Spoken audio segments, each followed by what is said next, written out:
So diving in now to the Alliance Football League action first. We're going to start off with Division 1's round 4.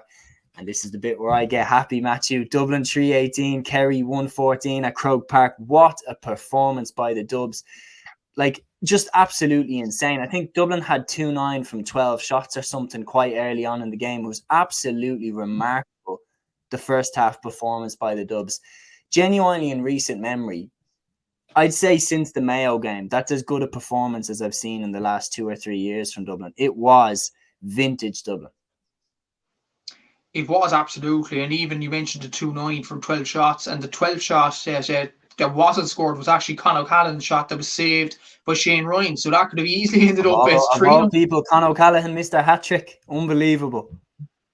Yeah. Oh, what a night he had, in fairness. And Con O'Callaghan, I think there's kind of a tendency amongst forwards nowadays, especially in the lower divisions, to blast the ball against the goalkeeper, blast it against the bar. Con O'Callaghan, he was exemplary last night. Like the finishing he did, I think the third goal, I know it was out of reach for Kerry at that point, but the way he just slid it under Shane Ryan, it was just magical, really. It was an unbelievable finish. And Dublin in that first half, Kerry-1-14 was hitting the lights out. Sean Bogler was absolutely outstanding. And this was a Dublin team without Cullen Baskin and Cormac Costello and Paul Mannion, arguably Dublin's best 3 forwards, performing forwards last season. So to perform like that, it'll give Dessie Farrell a load of confidence over it. And it was a really, really good performance from them. And I think I see the stat online that Kerry, the only time they conceded this sort of a margin was actually the 2013 All-Ireland semi-final against Dublin. So it rarely happens to a Kerry team that they concede that much at Croke Park. But Dublin made them look very ordinary last night. They looked really, really good, really on the pulse.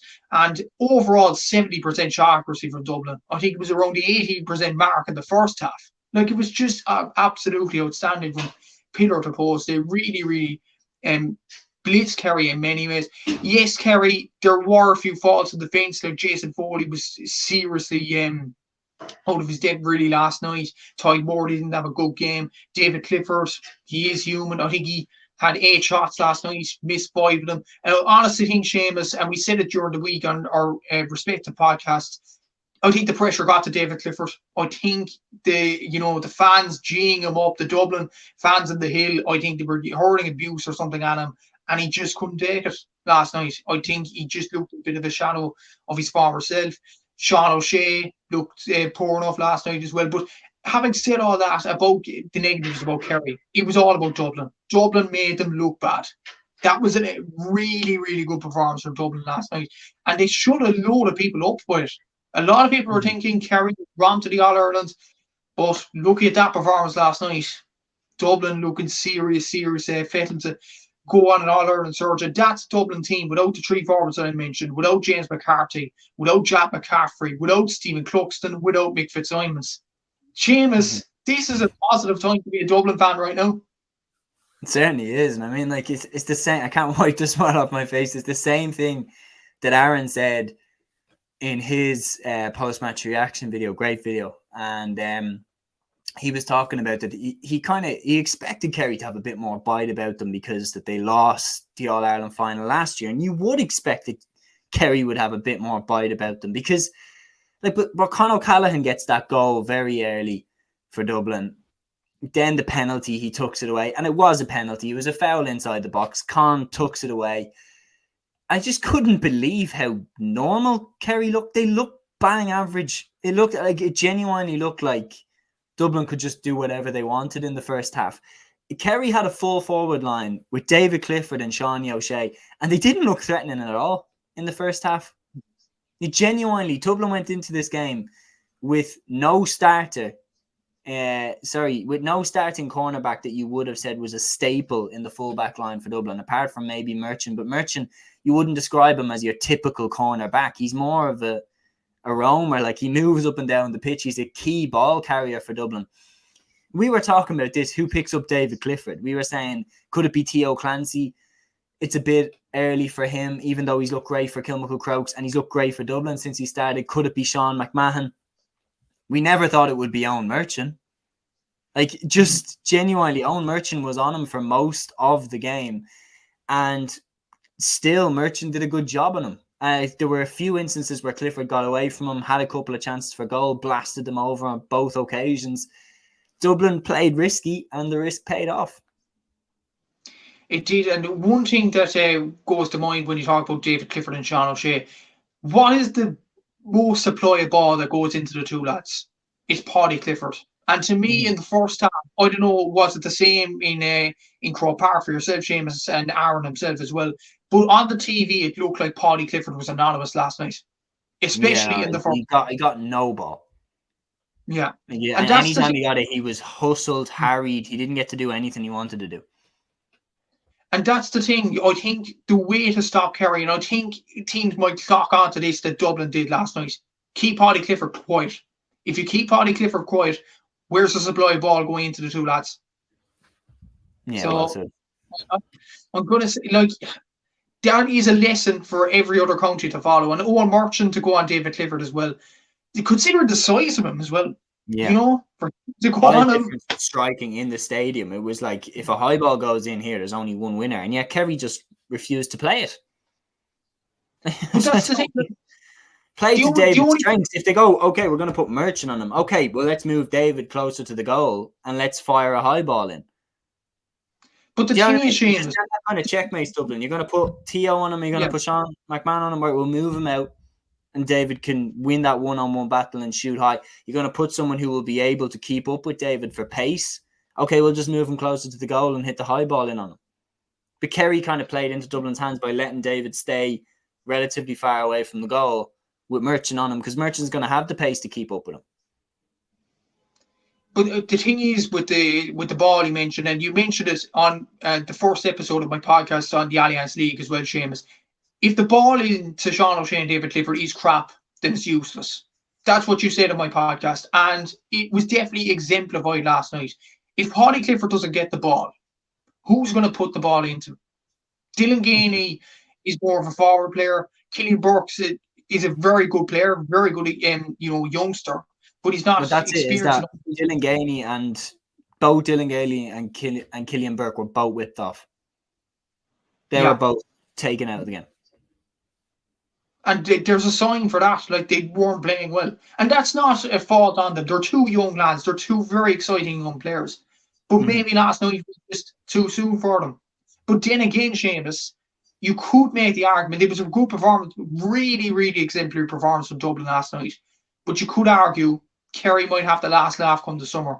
They might have learned a lot from last night, and they might have taken some learnings and maybe take them learnings into an All-Ireland semi-final or an All-Ireland final. I don't think, as Dublin were last night, I don't think that result will happen in the latter stages of the championship. I don't simply. I think Kerry have a better performance in them than that.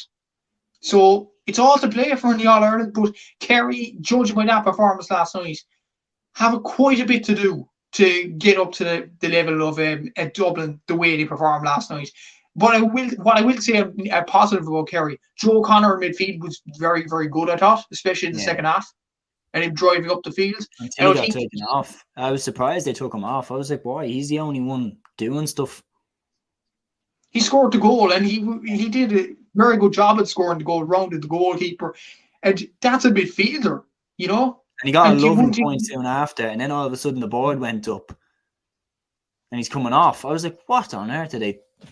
I don't whip anyone else off, but don't take him off. He's the only one who's stepping up to Dublin. He's the only one giving us problems. Like, and it probably, I found that strange. And then there's another thing that Jack O'Connor did, which I was like, what is the point of that? Is sitting up in the crowd. Why? In the second half. Okay, I know it's you're not a rugby coach, mate. Get down on this. Like, do you know what I mean? I don't understand that. Yeah. I don't either, but maybe just the half went all wrong for Kerry. Everything that could go wrong in the first half went wrong. And I think Jack O'Connor was just thinking, ridiculous thoughts and trying to throw the kitchen sink at Dublin in many ways. And doing things that Kerry had moments where they missed. David Clifford missed a goal chance fairly early on where he kind of dummied a hand pass. David O'Hanlon moved across to the right. Clifford shot low into the side netting. Con O'Callaghan got the goal I can't remember if it was before or after that, but it was around the same kind of 5-10 minute spell. Then on top of that, David Clifford blasted over a goal chance in the first half. He did the same thing in the second half. Like, there were moments where Kerry could have scored goals and didn't. And you're like, if some of them had gone in and Con wasn't absolutely shooting the lights out, but still, no, Dublin had them figured out. Dublin had their kickouts figured out. Fenton was winning everything. Dublin then also had snuffed out Paddy Clifford. They'd snuffed out Killian Burke and Dylan Gainey's running from the half forward line. They completely put a stop to that. And we have to give, before we move on, a special segment to Con O'Callaghan, because genuinely in the league, particularly in the Roscommon game, and the Kerry game, it's been like Dublin have just taken the muzzle off Con O'Callaghan. Like last year, it felt like he was doing a lot of the kind of donkey work, like, you know, putting the yards in, winning dirty ball, laying it off to like Costello and all that. But this year, it's like he's the man. And to score 3-4 in Croke Park against Kerry is unbelievable.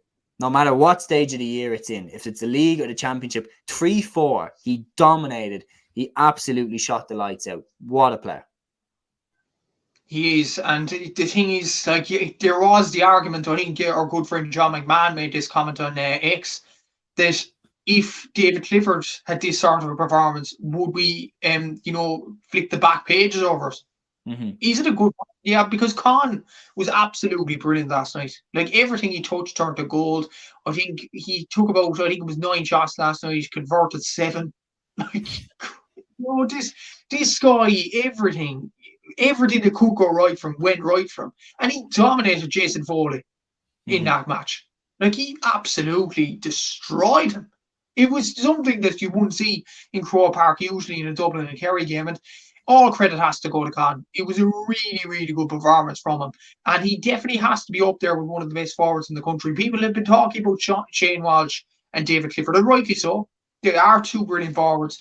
But Con O'Callaghan has to be in the conversation as well. And we'll get on to Tyrone later, but Darragh Canavan's in the conversation as well. So you have 4 then forwards that are in the form of their lives in recent seasons. And we're lucky to have them in many ways, Seamus, because Con last night was just really, really good. Like, everything, as I said, everything he touched turned to gold. That's it. No, he certainly had the Midas touch last night, and Dublin certainly had the Midas touch. 3-18 to 1-14. Now, I don't think that this is a guarantee that Dublin are going to win the All-Ireland, but it certainly is a good sign that the future as well is bright, because players like Greg McEnany, Lee Gannon, Lorcan O'Dell, Ross McGarry, Sean Bugler, that were all so heavily involved. Con O'Callaghan even himself, these lads aren't going anywhere anytime soon. So it's really, really positive for the future, but not maybe positive for the future for other teams. But anyway,